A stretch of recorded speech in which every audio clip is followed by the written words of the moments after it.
Tone audio. Check it out.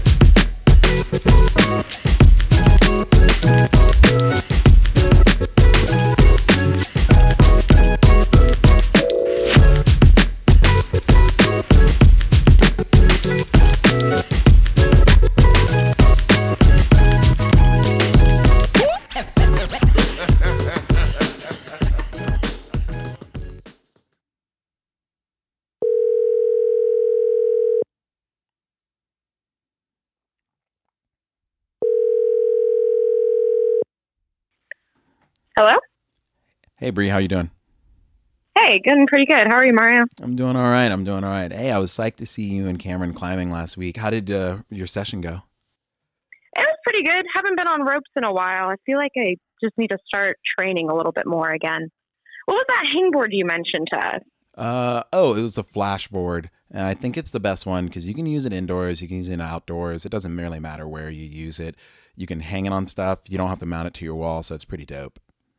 Oh, that's great because I feel like I can't put holes anywhere in my house, but Yeah. that's awesome. Where can I get it? You can go to Tension's website, and then whenever you do, just drop in the promo code Tension SAS20. You'll get 20% off. You'll support the podcast, and but then they'll get it to you on the quickness. Oh, sick. Yeah, I'll have to check that out. Yeah. Are you guys climbing again this weekend? Yeah, I think we'll hit up maybe the new rope gym down in the Design District. Oh, the new movement is finally open. Nice. Finally, after our long wait. I know. That's a long wait, but I'm excited. Well, I'm looking forward to climbing with both of you guys, and I'll see you guys this weekend. Yeah, I'll catch you later. Bye. Bye. Friends and enemies, lovers and haters, welcome to Sends and Suffers podcast. I am your host, Mario Stanley. If you haven't already, please follow, like, and subscribe to Sends and Suffers podcast. Every bit counts, and we would love to hear from you. So take a moment to leave a comment. These go a long way and help others know what they're getting into and how good this show is. If this is one of your favorite podcasts, consider becoming a Patreon. For as little as $5 a month, you are investing in Sends and Suffers podcast, and it's like buying your boy a taco, hanging out, and getting to know the good that is coming your way. Monthly recaps, early show releases, and all the other cool things that we do. Thank you so much for listening to Sends and Suffers podcasts. Today's episode is finishing up a conversation with an OG, a close G, a real homie, Luke Skinner, local DFW legend. I hope you enjoyed the first half of this conversation, as I immensely did. And I think you'll see the red wine starting to kick in, and we're starting to unwind as we get into this. Once again, thank you so much for supporting Sends and Suffers podcast, and enjoy the episode.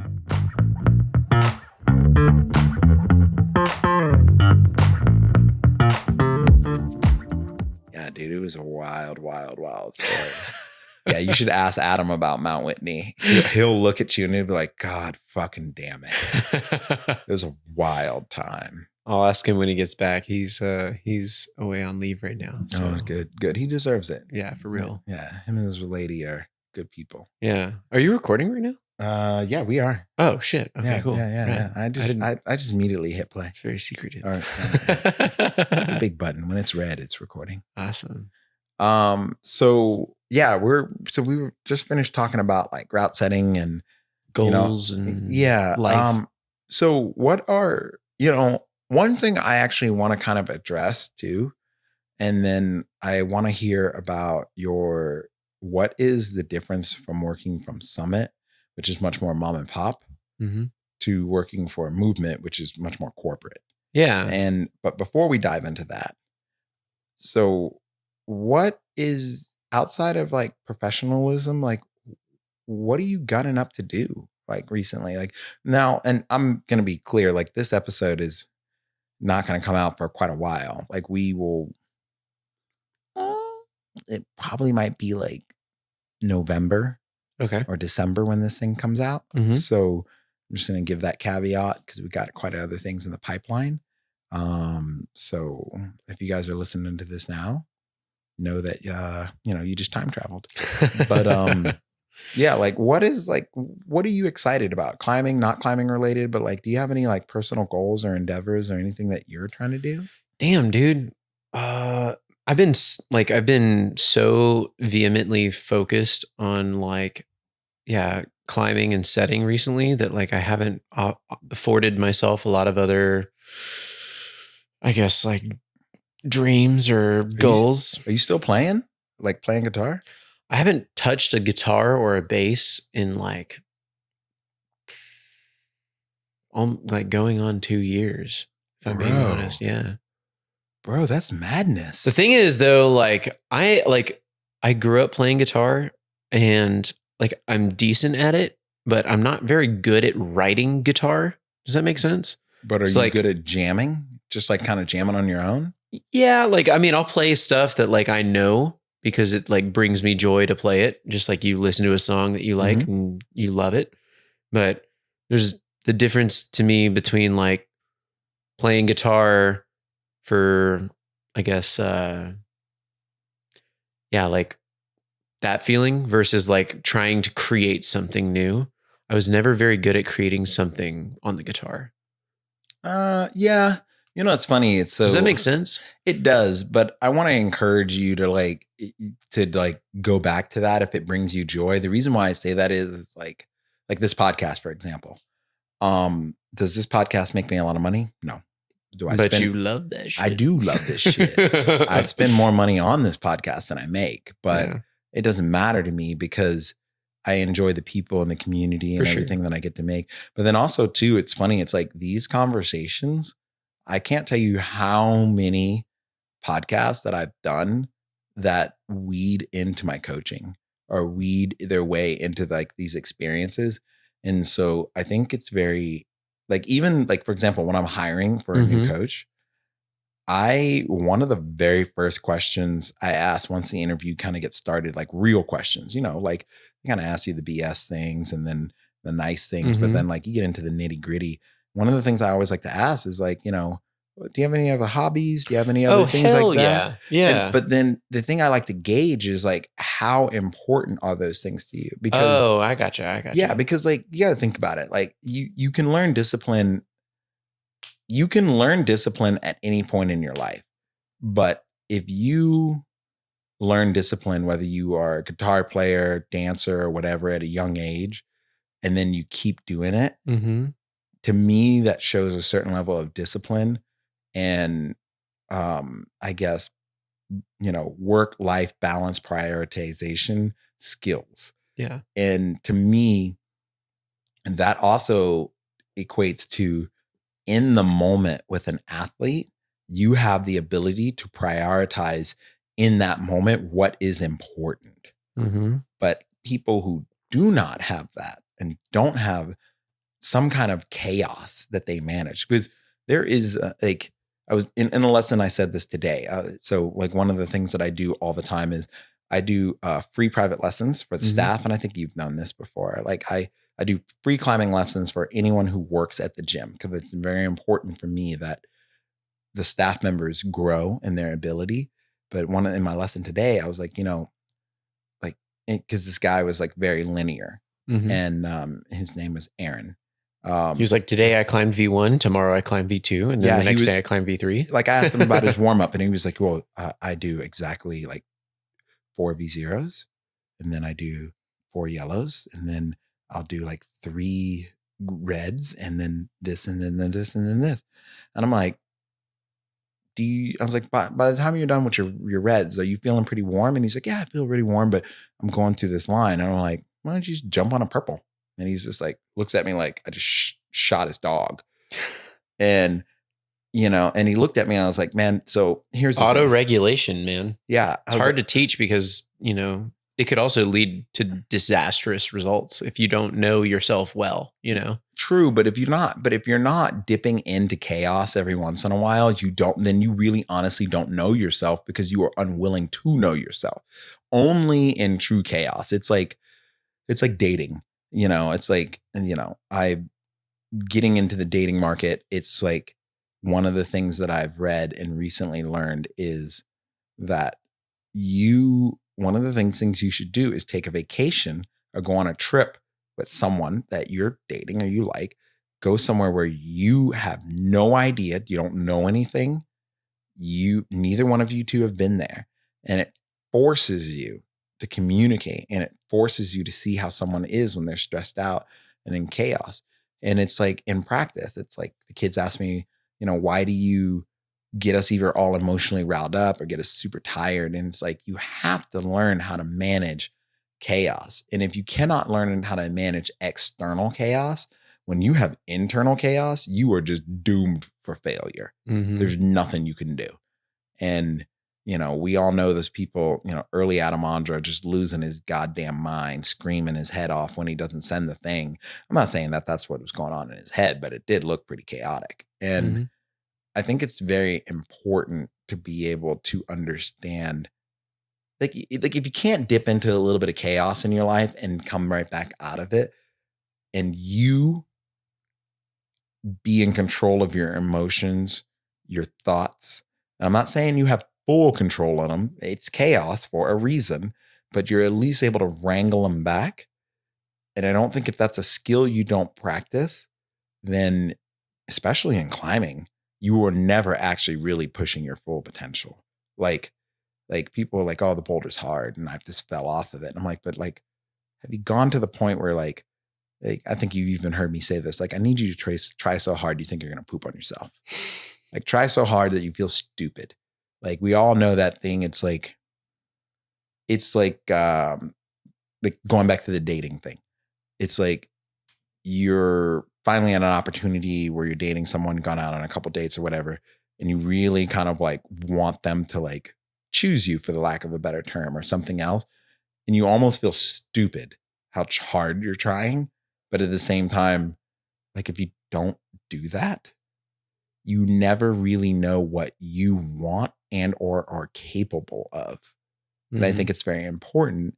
But I think most people shy away from that because it is uncomfortable. And, I don't remember where I heard this from, but everything you want in life is just outside of uncomfortable. Everything else, everything, whether it's money, love, professionalism, fame, doesn't matter. Everything you want is just outside of your comfort zone. You don't lose your dignity for it. Dude, this super fucking cheesy line stuck with me recently. It was like a month or two ago. And it was like, if it doesn't challenge you, it doesn't change you. Oh, bet. And I like, when I first heard it, I was like, I fucking hate that. But I was also like, but there is so much Truth. there's a lot of truth to that. And I think it's important to put yourself almost in above your head, like up to nose. You know what I mean? You don't want to be breathing with your mouth, but you don't want to be suffocating either. You just want that water line right at your nose, where you're like, I'm extremely uncomfortable. Like I'm very uncomfortable right now, but like it's forcing me to reevaluate how I respond in situations like this. Yeah. I think that's important. And I don't think if you don't do that in your climbing, in your daily life, in your personal life, in your interpersonal life, in your existential mind, like a thing I like to say is like, if you don't allow the cannonballs to go a little nuts in the echo chamber and you don't learn how to wrangle that in, you're dangerous. Yeah, definitely. I mean, yeah. Just when I say that from a climbing perspective, you're dangerous because hold on. Excuse me, a little red wine burp there. I've definitely gone climbing with people who don't know that about themselves. And I've like watched them get on routes and I'm like, this is about to end up real bad. Yeah. And it's like, it's like a route I can easily think of, Serpentine in Oklahoma. Not a hard route, 11C, but I swear to God, if you do not place that point, like 0.25 or Metolius, 00 or whatever it is that goes in there, and you try to run it out to that bolt, one of my best friends ended up in a halo. I've known multiple people. Wait, was that Matt? Who was that? Will. It was Will Brock. Yeah. I remember this. This was like 10 years ago. Yeah. I remember when he came into the gym in that halo. Yeah. My buddy Clint was like, I wasn't there. It was Trevor, Clint, and Will. And I remember Clint saved Will's life. Just straight up saved his fucking life. And Will was just, and it's like, and granted, Will had, and I want to give the clear caveat. Will had climbed this route maybe like 25 times. Like, it's just a classic line. It's really fun. Mm-hmm. But it was just, Clint just had this weird feeling, and Will was Fuck, I'm dude. just going to go up it. And Clint was like, put on a helmet. He's like, nah. He's like, stop being a fucking douche and just put on a helmet and stop fucking just being dumb about it. Yeah. And Will was kind of sheepishly doing it from what the story I heard was. But then he put the helmet on, and then his foot popped. Like, it's nothing that hasn't happened to all of us. It was a simple foot pop. I know it was humid that day because they asked me to come out, and like I just couldn't come out because it was work. But I remember looking at the temps, and I was like, it's a little humid. Like 40% humidity is a little high for the Wichita. It's like climbing on crystals, Yeah. And his foot popped. The next thing you know, I fucking hear, I'm getting a phone call from Trevor, and it's like, Will's on a helivac. And I'm like, what the flying fuck? That's crazy, dude. And it was just like this whole thing. And Clint was just like, it happened so fast, Yeah. and I think this like stresses the level to which we need to like cultivate a culture of permissivity. Like, we need to give permission to each other to be like communicate when we're not comfortable. Does that make sense? yeah, it does. And I think that's one of the reasons why, like, bringing up earlier, Like, it doesn't make you weak to say I'm scared, or to be like, that sketches me out, or like, hey, you're being dangerous for no fucking reason. But the fact of the matter that you have to say it doesn't make you weak, and we just can't accept that as a group of men and think that. That's one of the reasons why, like, I'm so much about bromance. It's like, one of my friends she's like, how many boyfriends do you have at the gym? I'm like, probably like 30. I'm like, I mean, I ain't mad. Dude, at come on. Why not? Why not? These bros are beautiful, but at the same time, it's like, for example, Chris in that episode with Devin and I, Chris was like talking about it. I don't know if it was on the episode or after the episode, but he was like, I never grew up with men being so affectionate towards each Wait, other. Chris who? Hampton. Oh, okay. Sorry. Chris Hampton. And he was like, I just never grew up with men being so affectionate towards each other. And he was just like, it's just almost a little like off-putting sometimes. But I'm like, but we don't do this. I'm not trying to say like go full Roman here, whatever you're, listen, like Juneteenth is June is right around the corner, and then Juneteenth too. So don't forget it, which I think is interesting that those are the same day. I'm curious. I want to research that on another thing. But, the issue is like, I personally believe there has been this weird trend, and in my family, it has never been this way, because just the way the men in my family, I don't know if this is a Jamaican thing or not, but like intimacy and vulnerability and transparency to a certain extent. There's a little bit of machismo there, obviously, but it's almost like it's frowned upon. And I think it's something that honestly, I think, and if in any sport, climbing has the ability to change that, because climbing the wall is the great equalizer. It doesn't give a fuck who you are. And I don't know. I don't know. I just think, I'm kind of losing my train of thought here, but it's the red wine talking. No, you're good.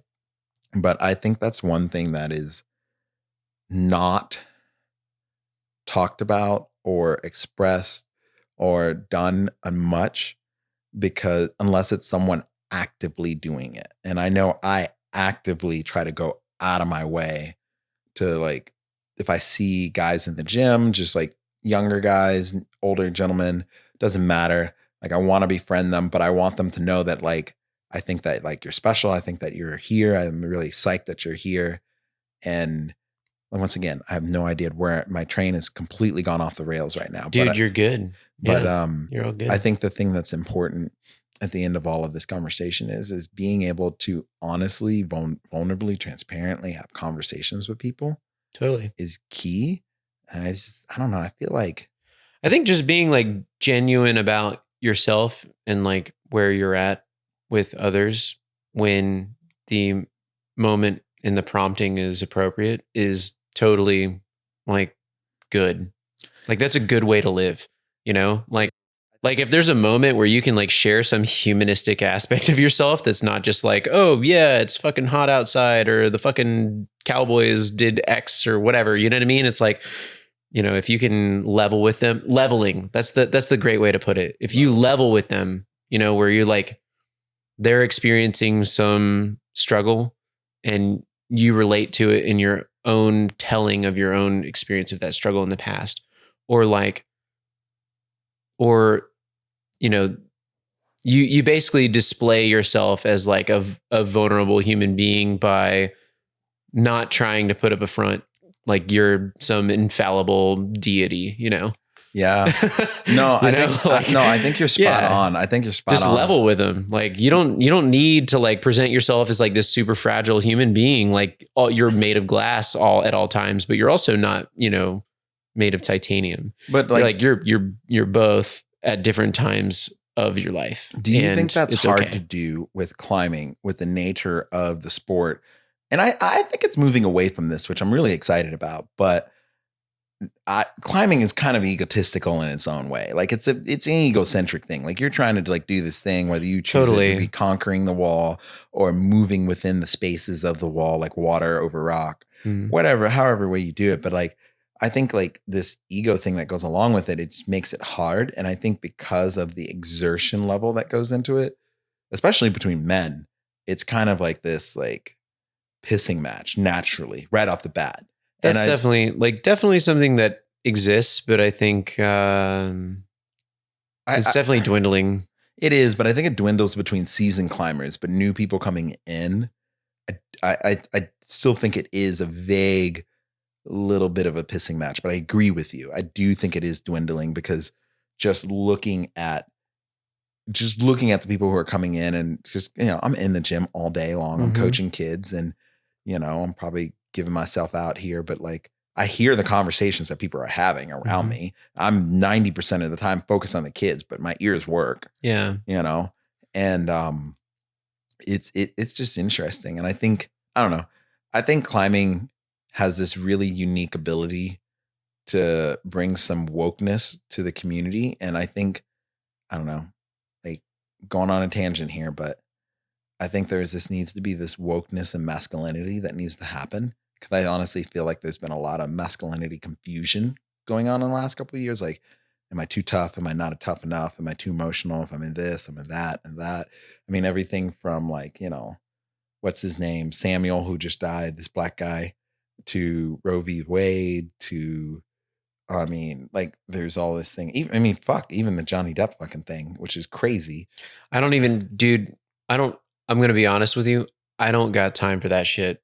Like I can't help it. Like I think Johnny Depp is a gangster. my partner, she's been following that entire trial from start to finish, and she can tell you everything about it. And I love that that's something that she gets entertainment out of. I rewatch the same fucking shows over and over in the same movies. Like I'm one of those people. But no, I'm with you. So like I can't judge because I also have my own, you know, brain turn off moments where I rely on a crutch. But like I fucking just like every time somebody mentions like the Amber Johnny Depp trial, I'm just like, I fucking can't. My brain just like checks out. I'm just like, I'm not here, you know? That's fair. But that being said, like, yeah, I do think you're getting at something where like masculinity is, you know, in flux. It's always in flux, and there's a lot of reactionism to it. You know, like people constantly feel the need to justify themselves to the whole. Mm-hmm. And what an unfortunate like reality is that like time will march on. 1,000 years from now, that shit is still going to be a problem. It's still going to be in contention. Mm-hmm. You know, it's going to be in some new phase of, you know, society where like men are expected to be one extra way and women are expected to be another way, whatever. Like, I think one thing that I'm glad that I can say that I feel this way is like, I don't ever feel like I need to justify myself one way or another. You know, if I feel like shit and I'm feeling sad and I'm like fucking down, I don't need to hide that, and I don't need to explain it either. Yeah. And if I'm feeling like baller as fuck. like I'm on one, you know, like, and I'm feeling very, very like, performative, I guess. Not performative sounds wrong. No. Like, you're spot on. I'm Dude, flexing, you know what I mean? Yeah, like you pimping. Yeah, totally. Yeah. If I'm feeling that way, then I don't need to hide that either, because like I celebrate those around me when they feel that way too, you know? I think that's like, that's a great feeling to see others around you achieving. And you have to realize that like everyone else around you feels the same way about you. And so you shouldn't feel guilt for the moments where like you're feeling on one, you know? Yeah, I think. Does that make sense? No, I think you hit the nail on the head. And I don't know if I'm making sense over here. No. You hit the nail on the head. I think the thing is like your wine brain is leaking into my brain now. Yeah. But like, I think you hit the nail on the head with it. It is like you hit a very kid thing. Like when you're on one and you're like, you're moving in that state and others reflect and others respond to that. And you want to reflect that with other people and you want to promote that. But I think, and maybe this is just in like, how old are you? You don't ever want to misrepresent yourself though. True. Like if you're fucking out there, like putting things out that are not true and you're inflating what you're doing. That's a whole nother ballgame. That is what I would describe as like something that's like poor display of like your whatever self-identification, your masculinity, whatever. Like, yeah, no, that's an entirely yeah, different thing. You're lying. Yeah. What'd you ask me though? How old are you? I'm 30. I turned 31 this year. Yeah. See, this is, I think. How old are you? 37. Okay. So you're not that Yeah. much No, see, I think this is like, you don't become a G until you're 30. You just don't become a G until you're 30. And this is for women and men. Like you don't become a G until you're 30. Because the reason being is like, like you just stated that, like, you know, you're flexing or pimping and you're walking out there and you're walking out there and you are flexing and pimping and you want to support everybody else in that same mindset, even if they're doing it and you guys are both doing it together. But I think at a younger age, I think especially in sports or just, and just in today's modern world, it just fucking just blows my mind. Listen to the shit that kids say these days. But you sound old as fuck saying that. Oh, dude. The kids these days. Dude, the things I'm they're telling saying. you, dude, I coach from 3-year-old to 19-year-old on a regular basis. And listening to the shit that they say, it's just like, really? Yeah, I guess one thing that's hard for me to wrap my brain around is like, I didn't have the internet until I was like, you know, somewhere between 8 and 12, you know, like an internet access, like a modem and everything. But like these days you have kids who have been on an iPad on the internet since year one. Dude, it's dark. Earlier. It's crazy. And like, but the thing is I'm not saying it's bad. I think it is. I mean, of course you do, because you're older and you didn't grow up that way. But like, I had the internet shit, dude. But I'm saying like all the examples that you can possibly think of that are immediate to your life where like it's gone awry and some kid is acting like an absolute monster because of whatever. I think there are probably also other examples out there of kids who are exceptionally brilliant or gifted in some way because of the vastness of knowledge that they've had access to since birth because of the internet. You know what I'm saying? So like, I'm trying to say that like it is this thing that affects our evolution as a species in ways that we will never really fully be able to comprehend or even control, you know, uncontrollable. It's happening to us. It's not something that we're controlling. I think the thing that it can't be changed. The variable that you're not thinking about though is the parents. Because like kids are a representation of their parents. For sure. And so like, I agree with you. Like, I definitely think the vastness of knowledge. Maybe their parents are pieces of shit. I don't know. Definitely their parents are pieces of shit. Like, listen, okay, I'm going to go ahead and give this caveat. All the kids that I coach, you and your parents are wonderful people. This is getting edited out anyway. Yeah, so. No. This is staying in. I think all of y'all are wonderful people. And some of y'all need more Jesus and some of y'all need less and some of y'all need something else. But you know who you are. But I think the thing that is like, that's where the parents come into play. And that's where character building and development comes into play. And kind of boiling back to this thing where like you talk, like you were saying, pimping and flexing, like, ooh, sorry, wine burp. Ooh, I almost threw it in my mouth. Dude, don't do that. I'm not doing that. I'm gonna drink more wine, so I don't do that. I think one of the things that is really important to recognize in this like weird off topic that we're going on is your parents and your surroundings are the things that help you decide your decision making towards these things. And I think at some point, and I don't know there are parents who are this way and aren't this way, and it's a hard balance, but everything is a competition. Mm-hmm. And my child has to be better or I have to be better. And that's why some people, when like you're flexing and you're just rolling in the gym, some people take it as an offense. But then I think when you hit 30 and a little older, you become set in your ways. It's like you're a fucking banana and you've been soaking up all this stuff in your life, and only because it's like trying to like peel an unripe banana. The thing is just a fucking mess. It's like you can barely peel it off. It's like ripping, like trying to peel a plantain. It's terrible. Mm-hmm. I think once you reach a point, you become confident enough in your own self, and you don't have to be fully confident, but what you are is confident enough where you can respect confidence and you can see confidence. Yeah. And you can and do it. But jumping ship here, flipping gears, I do really, really, really, really want to know what is the difference between what are the maybe 2 or 3 top noticeable difference from working for Summit, which is much more mom and pop, Mm-hmm. comparison to working for Movement, which is, Globo Gym. Or corporate America, Globo Gym, however you want to say it. I don't think corporate America is a great way to describe Movement, if I'm being honest. Speaking as somebody who worked in corporate America prior to my route setting experience. I don't know nothing, baby. That's okay. I mean, other people might give you a different response, in all honesty. But I don't feel as such at Movement. Thankfully, I've said this to a lot of people, but like the reason that I took this job was so that I could work with setters who I've admired for 10 years now. Mm-hmm. When I first joined, Ryan Sewell was my boss, my direct report. OG. He used to be, he was the head setter at Dallas Rocks when I first started climbing. OG. And it was this moment of opportunity for me to close the circle where I was like, that dude set probably the first V5 I ever climbed, or the first V3 or the first V7, like first of many grades that I ever climbed indoors were probably set by him. Mm-hmm. And so this opportunity for me to subsequently learn from someone with that much experience, and who's obviously like, he's a staple.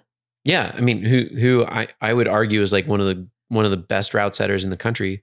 I couldn't pass it up. And I think it's been incredibly fulfilling for me to be able to learn from him, but also not only him, but like to see the team that he's built. Oh yeah. So like all of the other setters that I've met at Movement are all like wonderful people, like straight up, like people that I consider friends beyond just work. Like if I quit Movement tomorrow, I would still keep in touch with all of them. They're not just my coworkers. They're like people who I actually found like a lot of commonality with, Mm-hmm. And anyways, so that's to kind of qualify my comment about Movement not being Globo Gym corporate world. But I think the 2 biggest like differences between them is that at Movement, there's a lot more structure in that, there are prescribed / established ways of doing things, Mm-hmm. which for me is fine because like I thrive in structure. Mm-hmm. Like I do really well when you give me an assignment and a boundary within to work, Yeah. Whereas at Summit, there was a lot of freedom. And I think like that is perhaps one of the greatest strengths that Summit has with respect to developing setters is like, you can try anything. They have Team Texas there.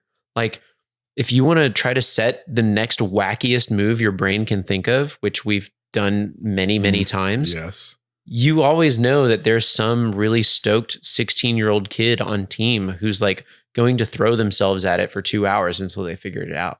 And that's not to sound like a masochist, like you just don't care about anyone else's experience. Like that's obviously like selectively chosen to be No, but that's vested art. within like a greater commercial experience. Yeah. But that being said, like at Summit, there's a great freedom of getting to set your heart's desire. If that makes sense. I think that's art. Like that is much more art Mm-hmm. than anything else, because art is truly just creative expression Mm-hmm. at its full form all the time, whenever you want it. And I definitely, I can agree with that. Summit is very much this world. Like the unique thing about Summit is you can make I've told people this for years.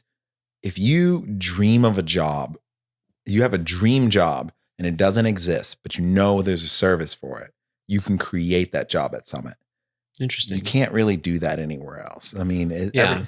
like there's so many jobs that have been created at Summit that are still a part of it. And maybe they've gotten absorbed by other things, but you can kind of like just go full mad scientist there. But I think where that freedom exists, it also like at Movement, for instance, I maybe don't have as much like wide berth, to navigate. But I will say that like now I'm more strategic and selective with the times that I choose to push boundaries. And moreover, I think that like there's a little bit more, how do I put this? We're more of designers at Movement is how I would just delineate the two, if that makes sense. Yeah. Like when you design something, it's very like different. you're designing it to be interacted with in a certain way, but it falls within the context of a greater body. And that structure has to exist for that to be cohesive, Mm-hmm. And I think that structure exists because it's such a large company. They have established ways of doing things, established like protocols and, systems of organization. And I think if you're a person who thinks that it's like a corporate hellscape or something like that, then you're not somebody who thrives well under structure. But like, if you're somebody who sees structure as a challenge to your own creativity, then that works so well. Because like, I personally find if you give me more restrictions, I can be a better and more effective route setter. I'm more efficient because I know it's like one less thing that I'm allowed to do. So I get to be more creative with what I'm given. It's funny. Sometimes a blank canvas is the most daunting thing on earth. Does that make sense? Oh yeah, no, it is. So it's funny you saying that reminds me of school uniforms. So school uniforms are obviously for anyone who had to wear them. But this next statement I'm about to say along with this, you know what I'm talking about. There's always a little bit of wiggle room. It's either like in your shoes or that. But like, so one of the things that I like the eyelets of your shoes. Yeah. Like if you got colored eyelets, that shit is fresh. Yes. Like, yeah. You pick up. Yeah. I'm saying, brother. But it's like, it's the small little things that like subtly hint at like style or whatever, I noticed this when I was, before COVID. I don't know if you remember, I was doing this a lot, but I would go do career days and I would go talk at all these schools. Like if any school asked me, and if anyone's listening to this now, if your school does a career day, I will happily go talk about rock climbing, the career industry, and all that other stuff.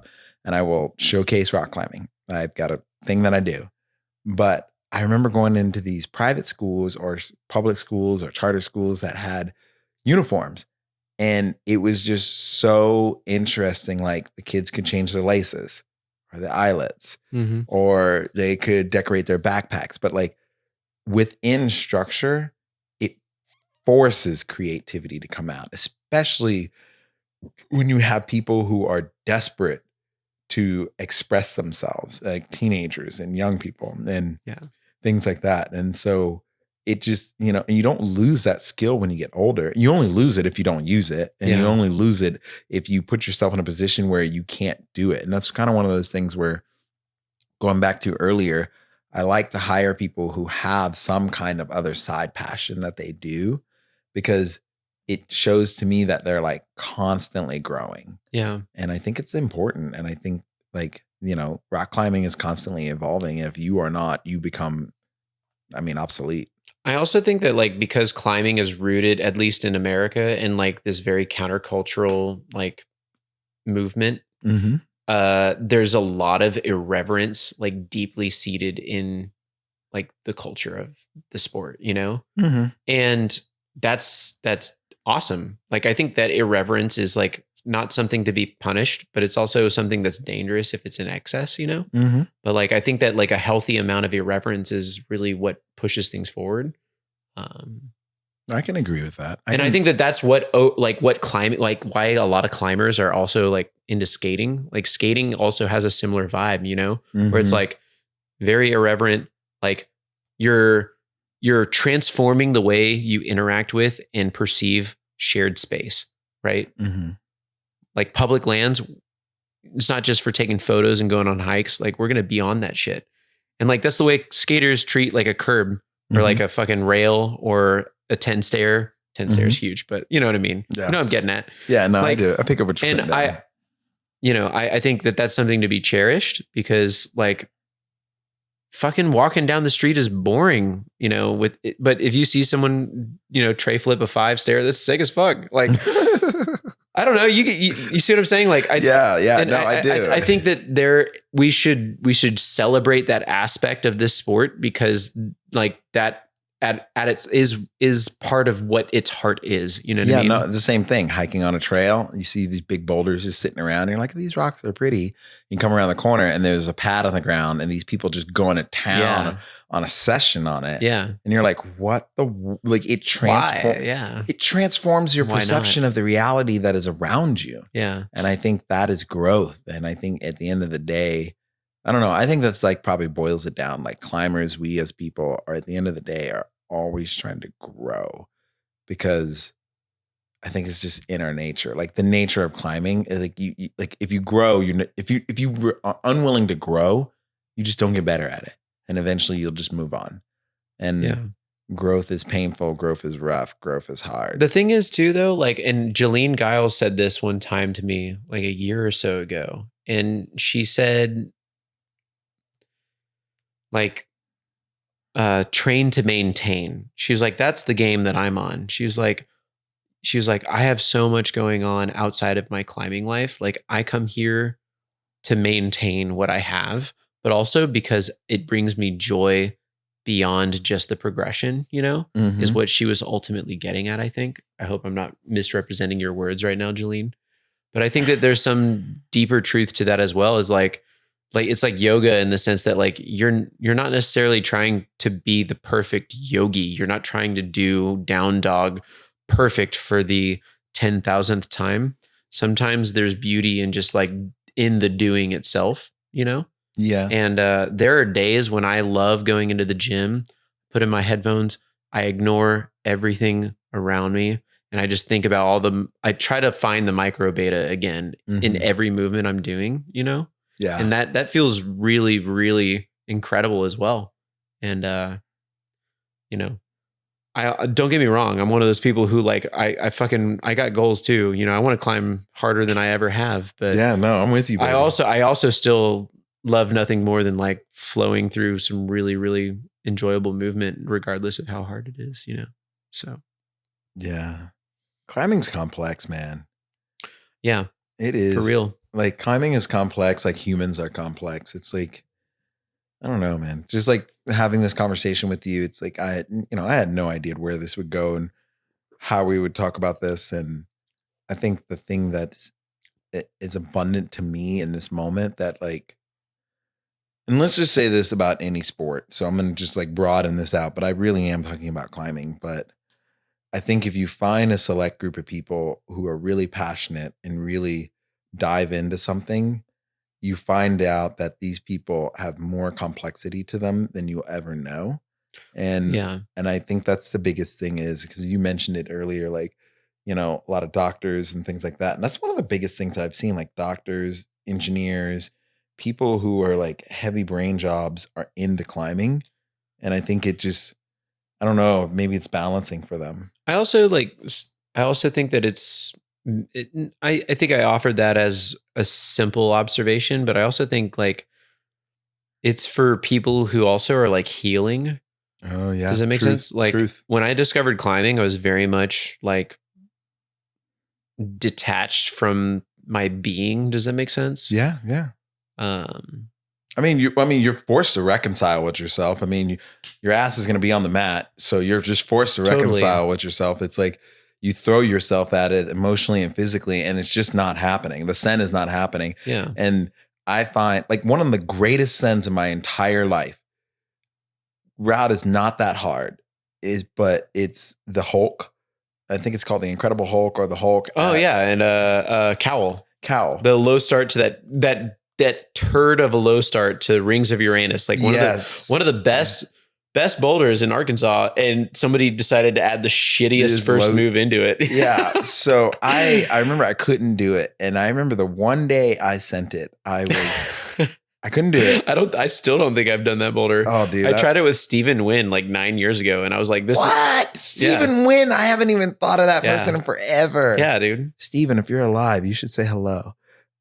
He's up making some of the finest furniture in New York right now. Oh my God, he would. Yeah. But if you know Stephen Wynn, you know why I say that. But you know, I just remember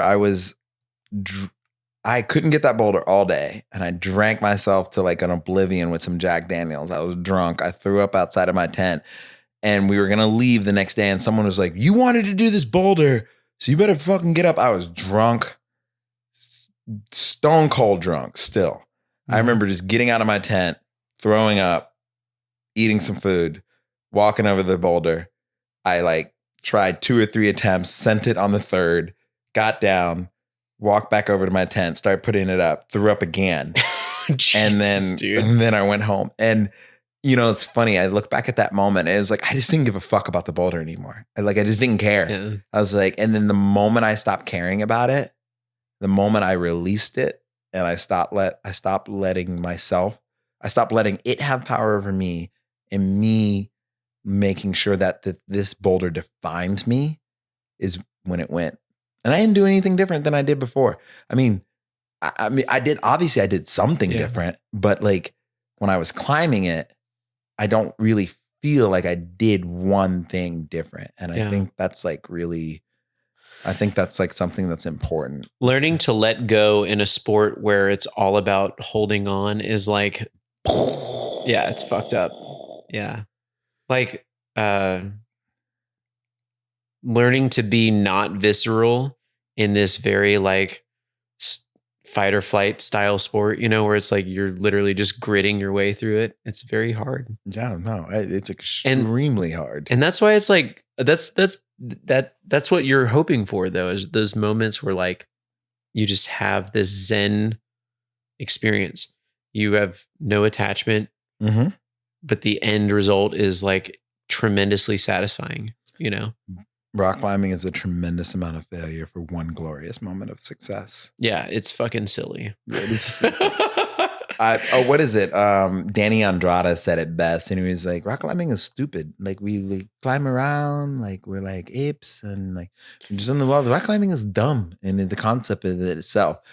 Danny Andrade, saying that. Let's give the caveat. It's Danny Andrade saying that, but put up with like the most futuristic routes ever. The man is prolific. The only person in the world I think who is bolting that I know of, like Danny Andrade, is what's his name? Oh, he escapes me. It'll come back to me. But the Red wine brain will catch up. Yeah. But he bolted almost all of Syriana, and then I couldn't name that person. Yeah, I have the guidebook over here in a minute. And then Jeff Jackson is the other person that comes to mind. It's like the most prolific bolters in the world. And if anyone's listening out there, I aspire to be like all these gentlemen. I just want to be the first I mean, I might not climb like Danny Andrada, but I want to be the first mixture of all of them. So if you want to sponsor Brother for Bolts, just throwing it out there. Brother for Bolts, is that your yeah, new Brother for thing? Bolts. Dude, you've always got something new coming up. I'm always impressed. You know, every time like I see some of your shit, I'm like, dude, Mario is just like tireless. It's amazing. I don't like being bored, and I got like 5 things that I do on a given day. 5. Like I know that's not a hard number, but like, dude, you sound like somebody who has like 50. Nah, man. I'll be honest with you. I probably flex between like 4 things, but I've got a journal over there that's probably got like 50 to 100 ideas. I bet. My big thing is like I pick 2 or 3 things that I want to stick to, and this like bolting project that I've been working on, which, you know, this is probably the first time I'm really, really, really talking about it in the general public, but like I've been bolting here in Texas for a while. And bolting is expensive. Also, too, going back to Danny Andrada, how do you afford all these bolts? That's what I want to know. And if anybody's out there, like brother's trying to like, you know, I'm trying to change the geological landscape of Texas or change the geological landscape of climbing. And if you want to holler at me, then you'll know why. Yeah, man, I try to like, I stick to like 2 things. And recently the podcast and bolting have been the 2 side hustles that, in my opinion, that have been the most fulfilling to me, that have given me a sense of purpose, given me a sense of drive. And most importantly, I feel like I'm actually giving something back to the community as a whole and large. You know, my guiding company took a tank during, it was double tapped. It was just straight double tapped during COVID, and then getting out of it, and then being out of the country for a little bit. And then coaching is just the bread and butter. You know, I love it hands down, but it is the bread and butter. And, I think the biggest thing that I've learned is, you know, you kind of go through waves, but any project you pick up, you should never pick up a project that you can't put down.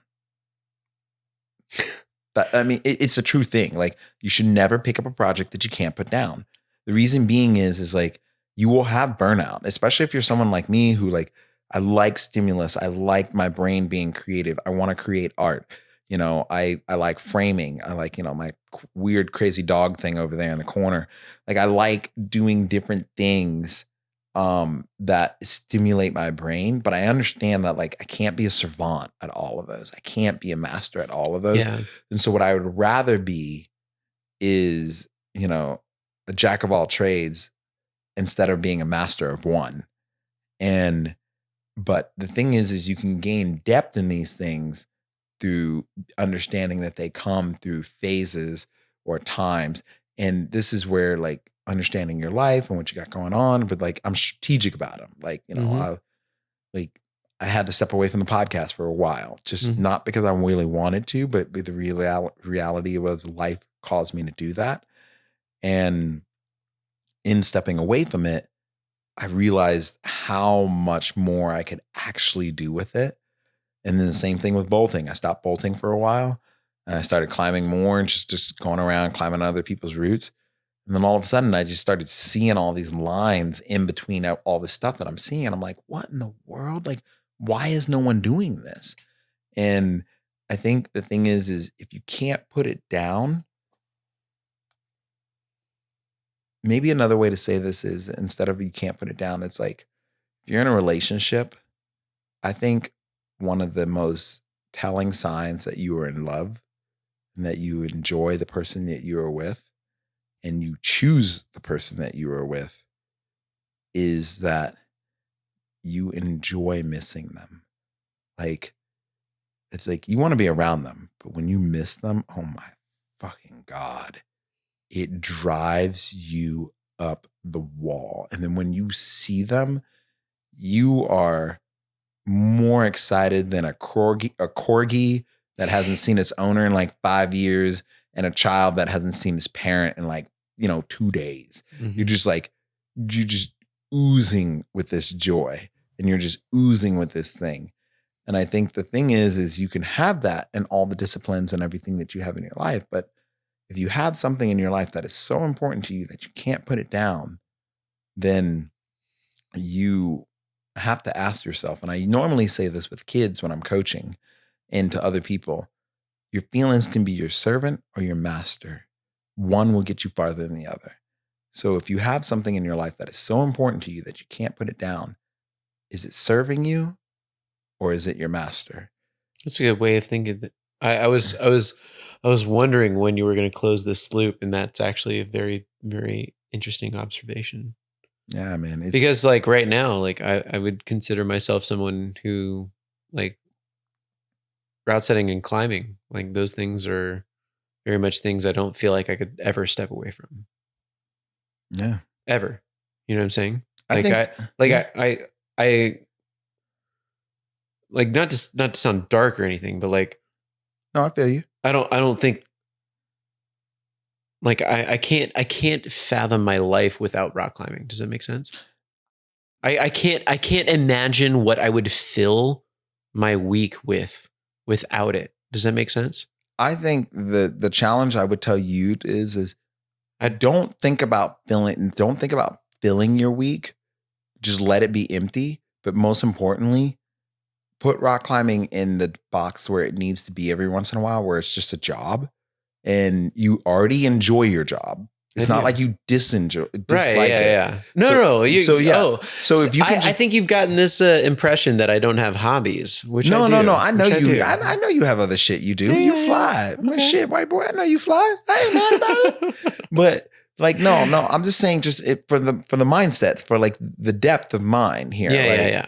Like, I think if you could maybe just for like 2 weeks, 2 weeks, route setting is just a job. You come in, you do it, but then whatever other else hobbies that you have, you fucking go Dr. Kevorkian down the fucking rabbit hole, Alice in Wonderland, 30,000 leagues under the sea deep, and just have fun with it. And you might have no fucking clue what you're doing, but that's the joy. Yeah. And I think that's the thing, is that was one of the first joys of rock climbing. We had no fucking clue what we're doing, but it was fun. And like, how can you rechannel that energy or that kind of like thing into something else? Because I find when I come back to climbing, you appreciate it more. Oh my God, I fucking love climbing way more. Yeah. I think for me right now, like what stands out to me the most is something that I want to put my extra energy into. Nice. We're going to re-up here in a minute. Solid. One thing that I always told myself that I would do is put out my own chapbook. Chapbook.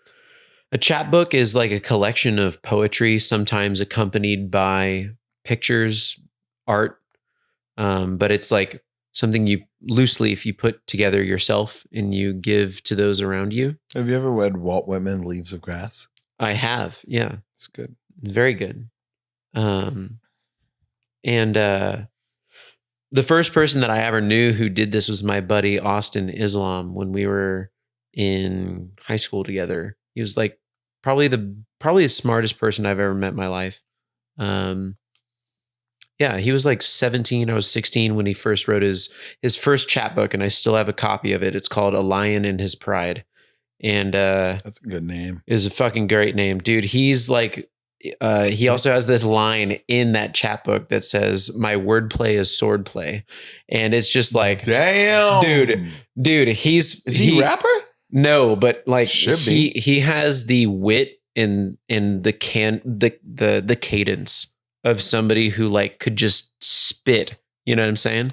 And anyways, I don't know that he has rap music out there, but he could. Hold on. Okay, so for those of you who do not know, we're in my apartment recording, but I have something you might enjoy. Hold on. What is this? Ready to Burst. Kaima L. Glover. What is this? So this is a book that Are you saving this page, by the way? No, I have another copy. Okay. It's yours. Yeah, I have another copy of that book. But it is a book of poetry written by a Haitian artist and is originally written in French, but this is the English version. Translated by Archipelago Books. It is Okay. beautiful. I've read this book once through, but it is gorgeous. But it's yours. Dude, I'm already in. Yeah, this is. Thank you so much. Yeah, Dude, I can't believe this. This is amazing. yeah. As soon as you said that, I was like, "Fuck!" I know what book is on my shelf that you need to have, dude. Thank you. Yeah, dude. I will read all of this tomorrow. I promise you. Yeah, dude. Like I'm one of those people where like you said, when you know you love something, you can't put it down. That's like whenever I find that thing that tickles me that way, I can't. It's heavy. I'll read it in 14. Like I'll read it all day. You know, I will, dude. It's heavy though. I believe you. There Yeah. are some poems in there where like it shatters you. I had to put the book down. I was just like, fuck. Damn, dude. I was like, fuck. Okay, this is dark. Yeah, This is real because like Hades, dude. Hades, like this shit. it's one of the most tumultuous and tragedy-ridden places. Yeah, And it's one of the most victorious places for minority cultures because it's the only place in history that ever had a successful slave revolt. The only place in history that I know of. That now, if I'm wrong, will someone please correct my ass real fast? Yeah. But from what I understand, it is the only place that has had a successful slave revolt. However, they have definitely felt the retribution of like what we would call in America redlining and all this other shit. Like it's fucked. And then I don't know, Haiti is a weird place. Like, you know, between earthquakes and all the shit that's gone down there, like it's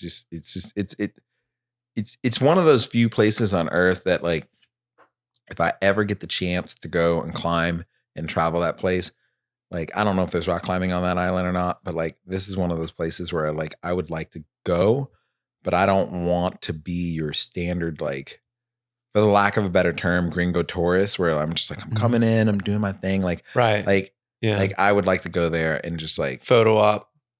Yeah. I want to go there. You don't want it to be that. Yeah. I want to go there and get permission. I want to go there and meet people. I want to go there. I want to have a relationship with people and have a reason to go back multiple times and just build a relationship with Tony. That's what his name is. Tony bolted most of Syriana. I will say this, like, you're the last person that I would ever worry about being a gringo tourist in any situation. You know what I'm saying? That's like, right. I appreciate that. Like if you were to go there, like, I know that you'd do it right. You know what I'm saying? I appreciate that. I appreciate it. It's just you're already mentioning how you want to build relationships. You do that everywhere you go. You realize that? You know what I mean? Kind of, yeah. I mean, you do that though. Like you bring people together and you like share your hearth with them. You know what I'm saying? I appreciate that, man. Yeah, you're incredibly. It's one of your gifts. You know what I'm saying? I appreciate that. That means a lot to me. Man, thank you so much for this, man. I cannot wait to read it. This is beautiful. Yeah. I'm about to say, do me a favor, just real quick, so people know. Can you read the title? Yeah, it's called "Ready to Burst," and it's translated from French by Kaima L. Glover. Sorry. Yeah. And the author is Frankentine. Yeah. Francatine. We're not French, but whoever else. Oh my God. Yeah, dude. Like you'll enjoy. Like but like I tell you, man, like there were moments where I like read some chapters and I was like, I could visually like play out the theater in my mind. And I was just like, and this story we're going on a commercial break.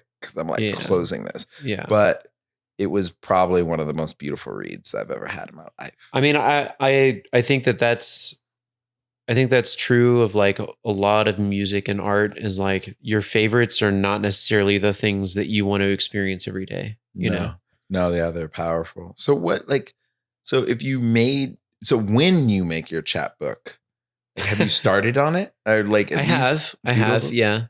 I have like a lot of things that are they at like a certain length or is no, a lot of it like, so I don't keep like a diary or a personal journal or any physical copy of anything. I probably should because it's less likely to get fucked by dropping it into a toilet or something. Yeah. But I keep like a I don't even know how long it is, but like I have this this like list of notes in my phone where I just write anything that I feel or that comes to mind. It could be literally like a grocery list. It could be a to-do list. It could be a note to somebody that I draft in that note to read it to myself so that I know that it accurately represents how I feel the best that I can. Like I'm really anxious about my words misrepresenting my intentions. For a long time when I was a kid, my mom and I would communicate by passing notes to each other under our doors. And it was a really It's beautiful. it was a really helpful way for me to process things without the pressure of having to immediately react in a social situation. Does that make sense? So yeah, like, no, it does. you don't, and you get to process and then formulate and tell your story, I guess. Maybe in some regards, it's less representative of you because like, who are we, but the way we act under pressure, you know? No, I mean, I think that's a very true thing. But I think that that formative experience with my mom probably is why that's how I process my world. And I just write notes down. It'll be anything. It'll be literally anything. Like I could open my phone right now and read you something that I wrote like 3 days ago and it'd be 1-2 words, or it'd be like fucking novel. It'll be something. And I'm not saying it's worth shit, but like part of me, I think we all feel this need to reach out, you know, to connect. Yeah. Right.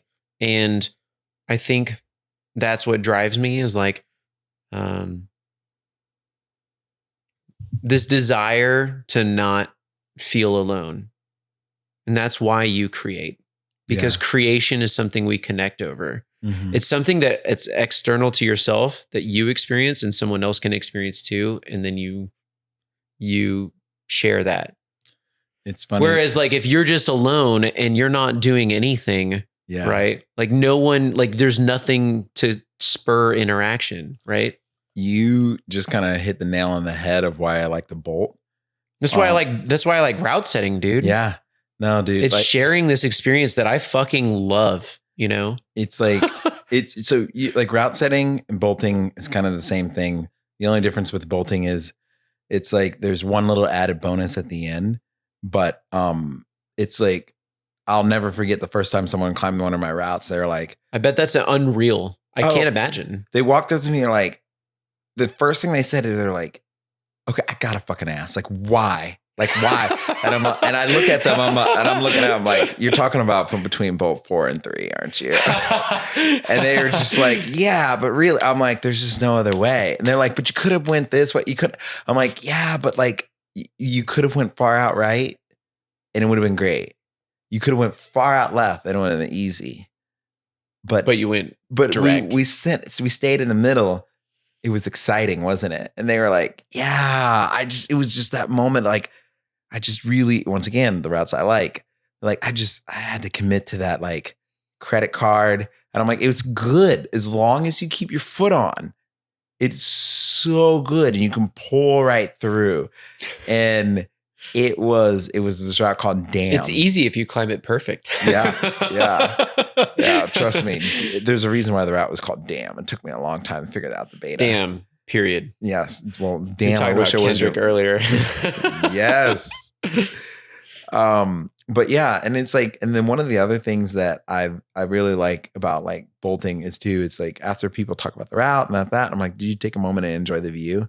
And people were like, yeah, what was that thing off in the distance? I was like, it's actually this like a cactus tree, or it's this old burned down abandoned house, or it's this thing, or you know, it's like, or it's just like when you're standing next to the time at the top of the route, if you lean all the way out, if you're tall enough, you lean all the way out and you look, you can get this like little line sight of the Ozark Valley, and you can just get to like some beautiful thing.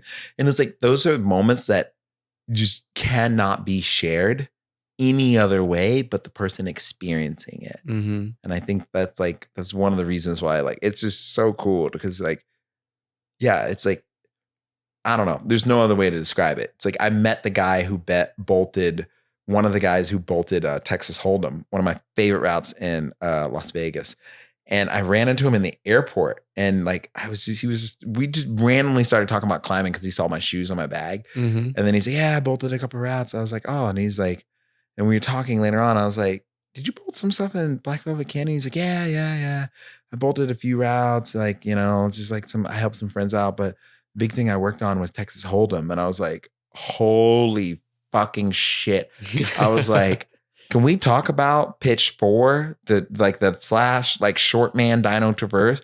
And can we talk about pitch 5 or 6, whichever one it is, where the overhanging dihedral like stemming like thing that you climb up? And he was like, it's fucking glorious, isn't it? I was like, holy shit, I found Jesus. And it was just like, but the thing is like, you can only share those moments with someone who is like done the route. And the thing about rock climbing is you also, it's not like just walking the hike. Like you got to do the work. Yeah. You got to do the work to get to the grade. And it's like, it's like and I also don't want to take away from anyone who is at whatever grade. I know this is probably silly for me to say, but like each route in each grade, in each thing where you do so much work to get to your 510. You do so much work to get to your 511. You do a lot of work, and I don't want to discount that, but all of that adds into it. That is the crust of the pecan pie that you are eating, or it is fantastic. And when you have those moments that you can share with people, it's just fucking mind blowing. And in all honesty, that's why I want to finish bolting this place in Texas, and I want to get it done. It's like, and I'm well aware, like this, like I'll show you some pictures of this place in a minute, but like I can't do this place all by myself. As much as I want to, there's thousands of routes that are going to come up. Jesus. Yeah, there's thousands. Like I can't do it by myself. And I want to, selfishly, I want to. But what I really want to do is I would love, like, I just have this vision in my mind of just sitting at a campfire or sitting at a night and hearing and sitting with a bunch of homies and friends and just sitting there and hearing a group of people talk about this route and that route and just having this swell of pride come up and just being like, we have been able to create something that is connecting people together who live in entirely different walks of life. Totally. Yeah. From dirtbaggers to, high-powered lawyers to, surgeons to, grocery baggers, and these people are talking about the same thing and finding connection. And I think that's the beauty of climbing. And I think that's the beauty of our sport. It's like the equalizer is the wall. And I want to see the world on my walls really badly. And that's like the most important thing to me. I want to see the entire world represented on our walls. And then hopefully at the campfire, everybody brings their cultural food so we can all just like go to town. Because that literally is like the stuff of dreams. It's like beautiful. It is. I think some of my like fondest memories are always like just shared moments in nature with others. Yeah. Usually around a fire. Yeah, man.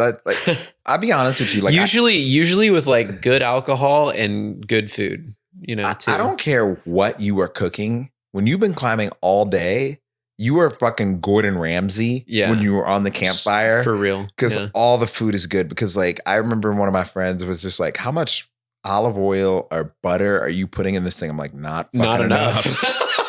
Yeah, dude. I remember literally like eating this meal, and I like had like maybe like a tablespoon of butter left, and I just like ate the tablespoon of butter, just going to bed.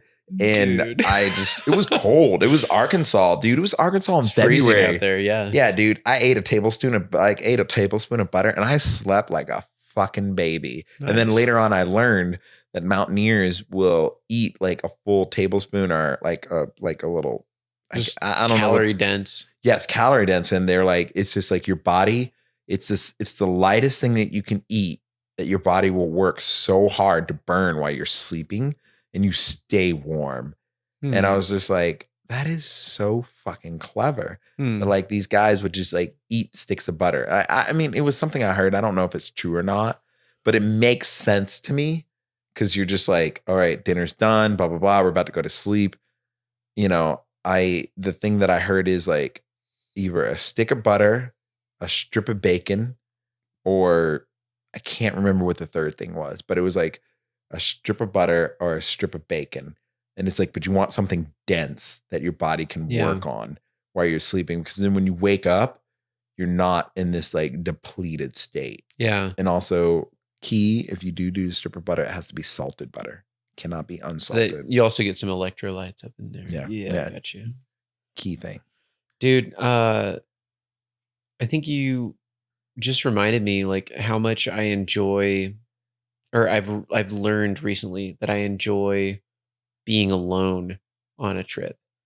My most recent trip, I went out solo and it was incredibly rewarding. I climbed better than I ever have. And I think it's because I was there without, I don't know. What I'm ultimately trying to arrive at is that like I don't know how I would ever come across this opportunity, but I would love to like develop boulders on my own. You know what I'm saying? Oh, bro. But like bro, I got you. I think that would be incredibly enjoyable for me because as I've aged, I've found that solitude is like a necessity in my life. It's not something that like I can go without for too long before I have to have it. You know what I'm saying? I got you, especially on the developing boulder size. We'll talk about some other zones. Yeah. Talk about some secret zones.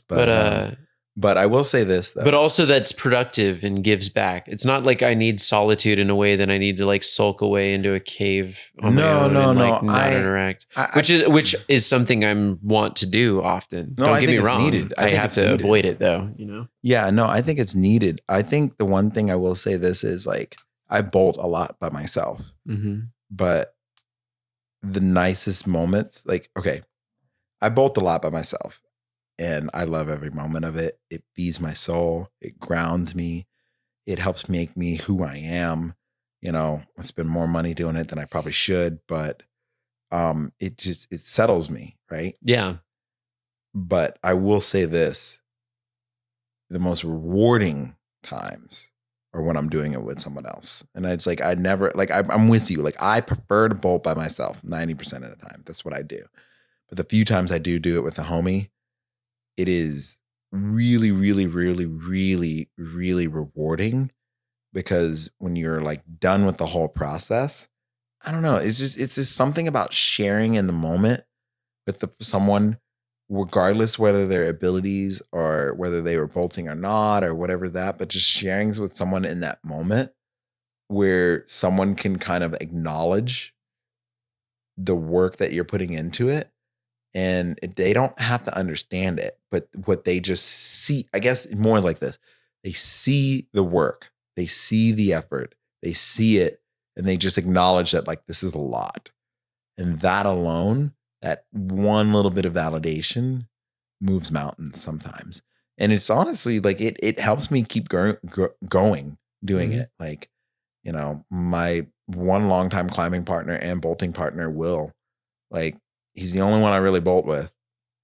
And it's been one of those things where Charles like, thing. Yeah. It's like, I mean, it's, you know, it's like we're an old married couple that just doesn't talk for like 9 hours in a day. It's cute but we're as like, fuck, dude. Dude, we're so happy to be next to each other. And it's like, at the end of it, we're like, bro, do you see my line? I'm like, yeah, dude, it's sexy. It's great.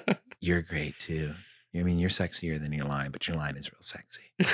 And it's just like, you know, and it's fucking beautiful, man. And I do think what we need, I agree with you. Like that solitude grounds you. Like I have to have it. Maybe it's not developing that I want to do, but like I want to play more with my own like exploration into climbing alone. I think developing I perform terribly in crowds.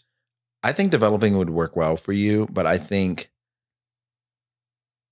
there's a couple zones that I'm thinking about, and I gotta holler at some homies just to make sure I can like I can get like the clearance. But like there's a few zones that I can think about that taking you to.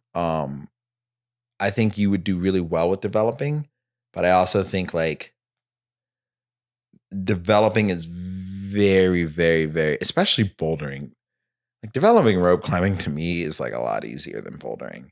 Just to me, because like bouldering is like, I don't know, to each his own, to each his own. So I'm just going to say this because Chris Hampton would probably argue that otherwise, but I think developing rope climbing is this, it's more work and sometimes it turns into a bust, but it's still more worth it. And bouldering is just a different animal. Yeah, but I definitely. think you would like it. And I think I'm honestly very curious. I think if you were able to have the opportunity to develop bouldering for a little bit, I think your route setting would utterly transform after a couple of months. Like I think you would develop a little bit, and then for the lack of a better term, once it finally percolates a little bit and the percolator is kind of like putting out coffee, Yeah. I think the coffee would be different. I think for me right now, my route setting is like I can predict it. It's very movement based. I want it to be a lot more nuanced though. But what does nuance mean? To me, nuance right now, like in an age where like there are 50 new companies making grips that are all smooth textured. There's smooth grips. They're directional. They might be dual tex. You know, it's like there's a lot of homogeneity in the grip world right now. Mm-hmm. And I think the nuance of like some of the fucked up nature of like grabbing rock is lost in a modern climbing gym. Limestone is better. What? I'm just going to say that now. I just wanted to say that. Because limestone, like, I feel like what you're talking about is where we diverge? Dude, have you climbed on fucked up limestone? I'm just saying, like, I'm not saying that like it needs to be super fucked up, but nuanced. Like, I mean, I love southern, like sandstone's my favorite probably, but like the small little like things that make a grip that don't make it comfortable necessarily, or that don't make it like a full-handed, you know, hold or whatever, but like the things that make it interesting are what make the boulder interesting. And I think my route setting does not reflect that aspect of climbing. My route setting is very fucking like 4-finger grip, movement based. It's movement based, which is okay. Yes. Which is okay, but like I want it to become more nuanced in the tactile aspect of it. And that's what I'm trying to focus on more right now. And I think what you're saying about like learning to develop will help with that, you know? You need to climb. Does that make sense? Yes, but you need to climb in El Salto.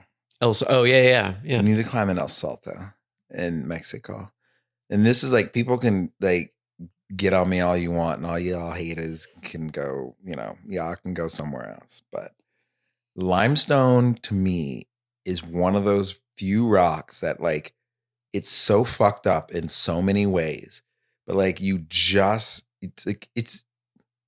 either, okay, there are two kinds of limestone. It's either really comfortable or not comfortable at all. Yeah. And like sandstone is fluffy, it's great, it's really directional. It's like, but you're never gonna get the shit kicked out of you too much in sandstone. Like your physical, like me, you walk away still feeling like a human being.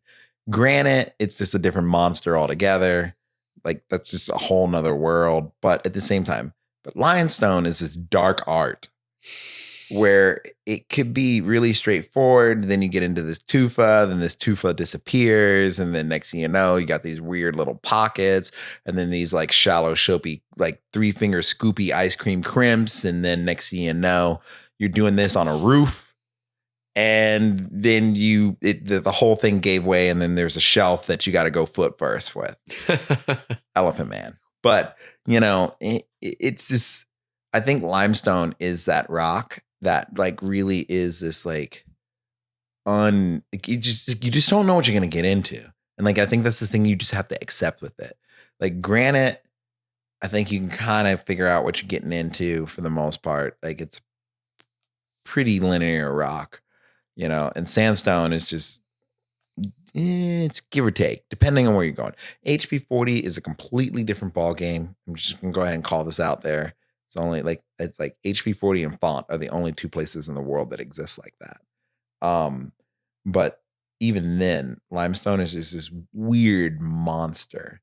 And I think that if you climb in El Salto, like just go off and especially do some of the routes that are off the beaten path, I think you would get a hankering for what you want. Yeah. Definitely need to venture out more. Something that's challenging to do. Dude, we gotta go to Mexico. Like we're right here. We're in Texas. We're right here. Yeah. Fair enough. Well, sir, it is. I'm gonna, as much as I don't want to wrap this up, but I am gonna wrap this up so we can also have a little bit more wine and kick it. But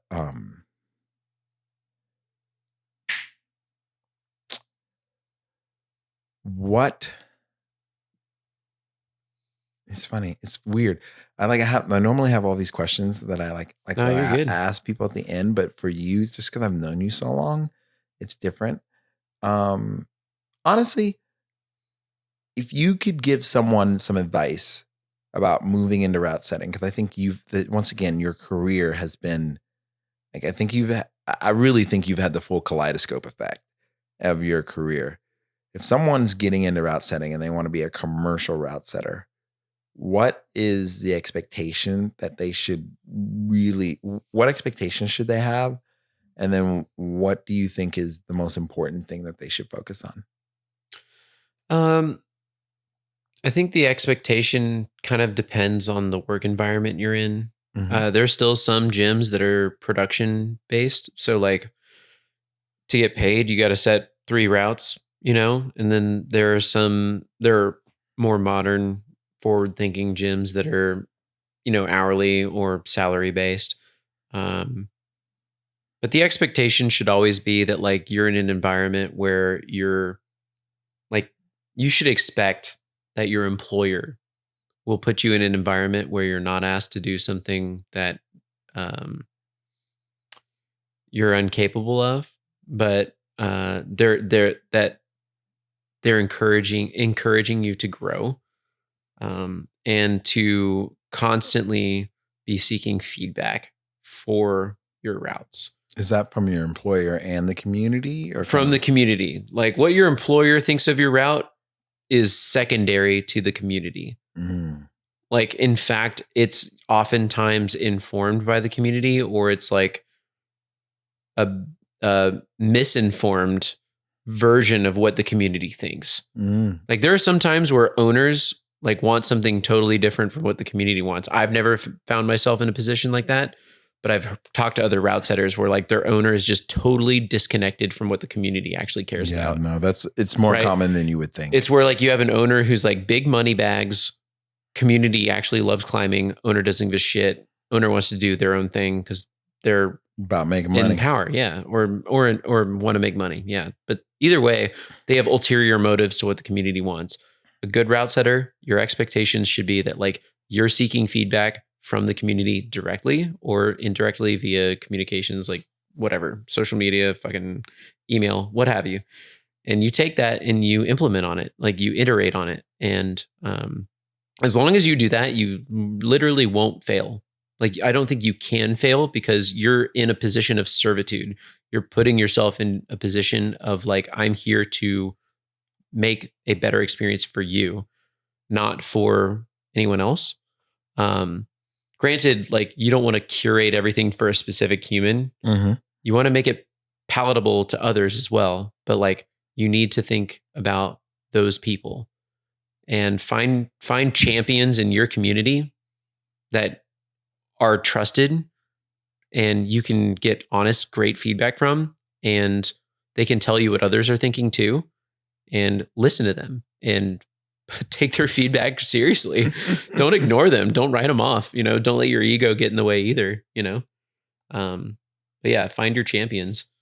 I think expectations though, like it's a fucking hard job. Yeah. I don't think No, it is. It's dog work. When I was working at Summit, like, we were always like drinking our own Kool-Aid. Everyone was like, yeah, we work really hard. We were told that,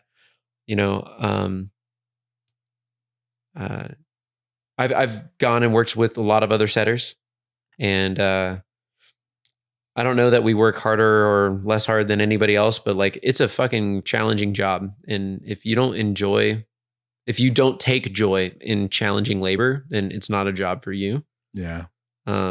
People who shrug that sort of challenge, I don't think make it super far, or they don't find joy in the work, Yeah. you know?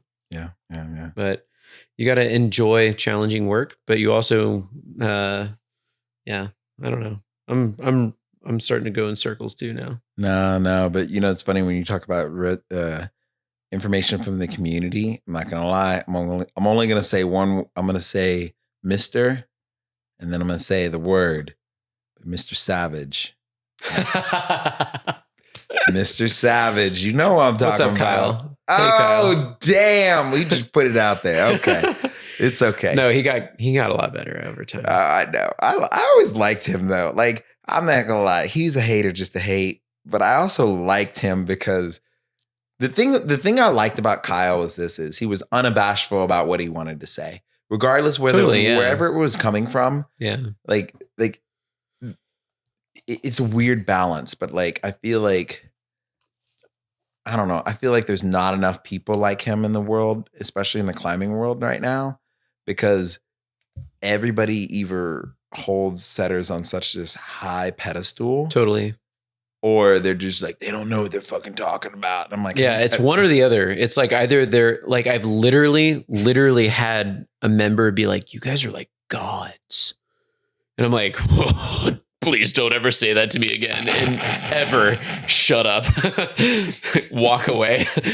And then you have people who like say the opposite, who are like, who are these freaking, monkeys with wrenches, putting holds on the wall. And you're like, it's somewhere in between, we're not fucking brilliant geniuses, but we're also not idiots. Like we probably know a bit more about rock climbing than you do. And that I'm not saying that out of an ego. I'm saying like it's just experience. Day. No, like you're literally putting like the Gordon Ramsay or whatever. Like how many hours have you put into route setting? This ain't no Hidden Valley Ranch. No, like, God, no.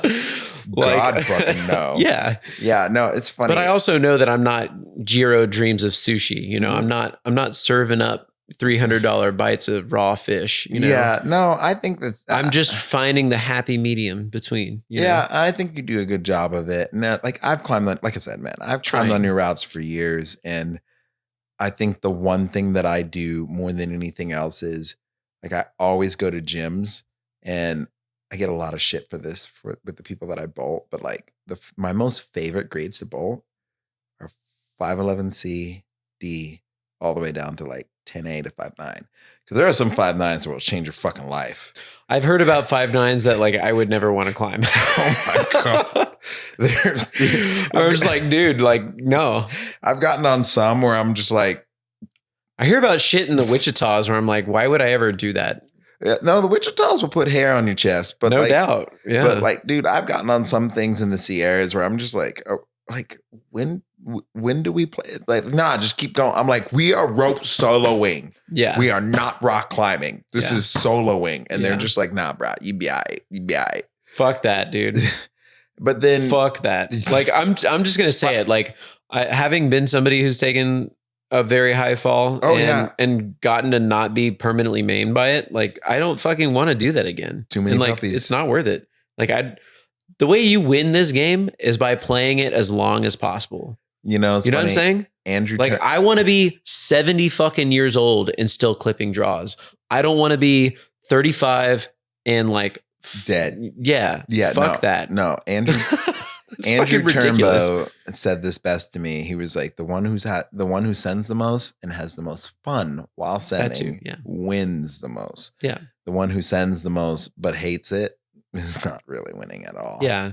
And dude, I totally 100% agree with you. But like, 5.9 is that a mythical grade? Dude, 5.9 is the most like wild card grade by far. Yeah, like no, by it far. is the Joker across the country or the world. The world. Yeah, worldwide. No, worldwide. Like it is the Joker grade because someone's gonna be like, yeah, this is a great 5.9. It's real casual, and you get on it, and you like, motherfucker, Like, I have not placed a piece of gear. This route is 125 feet tall. I have not placed gear for 45 fucking feet. And then they're like, yeah, it's right there. And then it's like, cool. Then you place this number 1. And then like, okay, go to the anchors. You're like, excuse me? Yeah. Like, that's how that shit goes.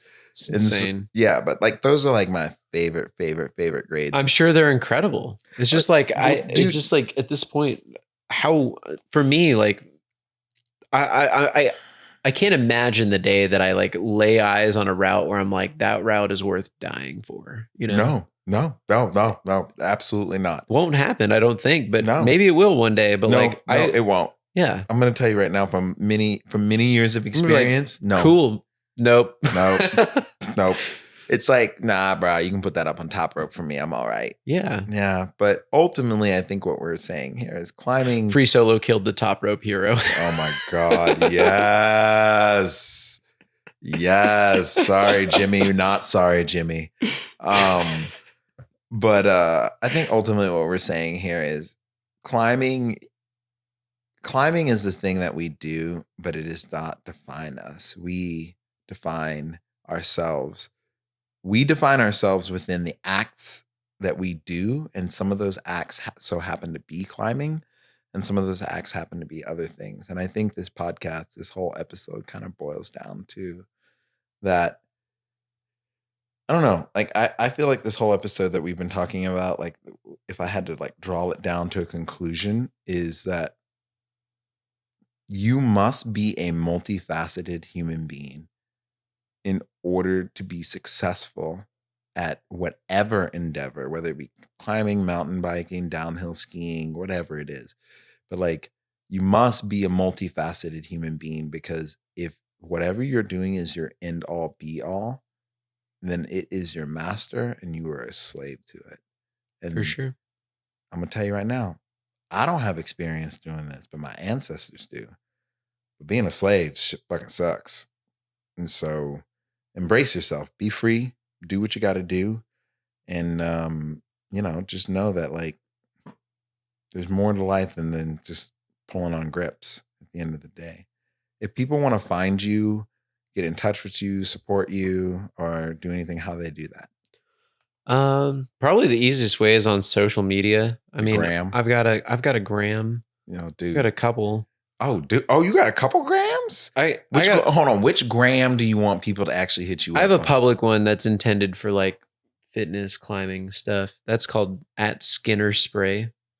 I lean heavy into that. Nice. Just like unabashed sharing of bouldering route setting, Nice, blah nice. blah blah, training. Also, But yeah, I mean, if there's anybody who's listening who resonated with anything that we talked about, hit me up. I try to be responsive to people. 48-hour window, people. 48-hour window. Not even, dude.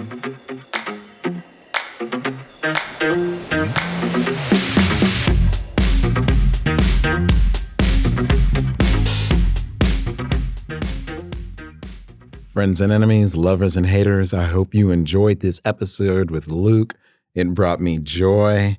And then it also made me realize I love red wine. But we'll move on from that.